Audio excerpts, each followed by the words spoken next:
Bem-vindos ao nosso espaço, um mergulho profundo nos assuntos mais interessantes de esportes, ciências e temas gerais do momento. Aqui você vai encontrar conteúdo de qualidade, com análises empolgantes e descobertas fascinantes que vão expandir seus horizontes. Nossa missão é trazer informação relevante de forma dinâmica e descontraída. Queremos que você faça parte dessa jornada incrível de conhecimento e diversão. Se gostar do nosso conteúdo, não esqueça de deixar seu like e se inscrever no canal para não perder nenhuma novidade. Ative o sininho também. Aproveite! If you love science, don't forget to like and subscribe.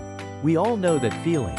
5,000 years of civilization, from the earliest cities to the invention of the internet, can feel like a quick chapter in a high school textbook. Yet, the last 5 years of your own life, filled with jobs, relationships, and routines, feel sprawling, detailed, and infinitely longer. Why? Why does history feel like it's speeding up, compressing vast epics into easily digestible sound bites? The answer lies in a tiny, fundamental imperfection in your neurology that we call the chronosynaptic error. This isn't just about psychology, it starts with physics. The core function of your brain is communication, carried out by billions of neurons firing across synapses. When a neuron sends a signal, it releases neurotransmitters that must traverse the synaptic cleft, a microscopic gap. This process, known as synaptic transmission, is fast, but it is not instantaneous. There is always a tiny, measurable delay, typically less than a millisecond. Now, a millisecond delay seems irrelevant. But consider that every thought, every memory, every perception of time is built upon trillions of these individual transmissions, happening sequentially and in parallel. Your brain is constantly running an immense calculation, and every one of those microscopic gaps introduces a fractional, cumulative delay in the processing chain. This is the chronosynaptic error in action. Over the span of a single day, this cumulative delay averages out and is generally imperceptible. But when dealing with the colossal data streams associated with historical knowledge, information that is learned, filed, and archived, not directly experienced, the brain employs radical efficiency. It doesn't store history the way it stores direct, personal experience.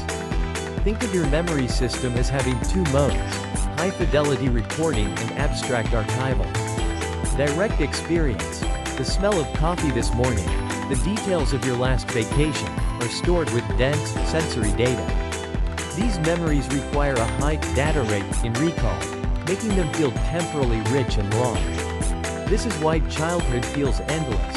Everything was novel, demanding high-fidelity recording. Historical knowledge, however, is stored in abstract archival mode. When you learn about the Roman Empire, you don't recall the smell of the market or the texture of the marble. You recall schemas, dates, and causes and effects. The chronosynaptic error means the brain, prioritizing efficiency, dramatically compresses this abstract data, shaving off unnecessary temporal details. Neuroscience shows that the process of memory consolidation, especially for long-term abstract knowledge, involves pruning away redundant neural connections. The brain doesn't need 10,000 synaptic events to encode the existence of the Bronze Age. It needs a single, efficient schema. The result is temporal distortion. Because there are fewer associative retrieval paths and dramatically less sensory detail tied to historical events, when you mentally access the entirety of the last 2,000 years, your brain executes the retrieval command incredibly quickly. The neural pathways are short, streamlined, and highly efficient. 1,000 years of human history, therefore, requires less subjective processing time than recalling the complex emotional landscape of a single, deeply personal relationship that spanned a mere decade. This phenomenon isn't a flaw, it's an evolutionary necessity. If our brains attempted to store historical data with the same synaptic density and chronological detail as our personal lives, we would suffer from cognitive overload, potentially paralyzing our decision-making. We evolved to prioritize high-resolution time perception for immediate survival and planning, what happened now and what will happen soon, and to utilize hyper-efficient, compressed archives for the distant past. This compression mechanism explains why, as we age, time seems to accelerate further. Not only is less high-fidelity, novel data being recorded, but the chronosynaptic error continues to compress the vast history we have accumulated, including our own past. Every year that passes is filed away and retrieved with increasing abstraction, reducing the subjective length of the period.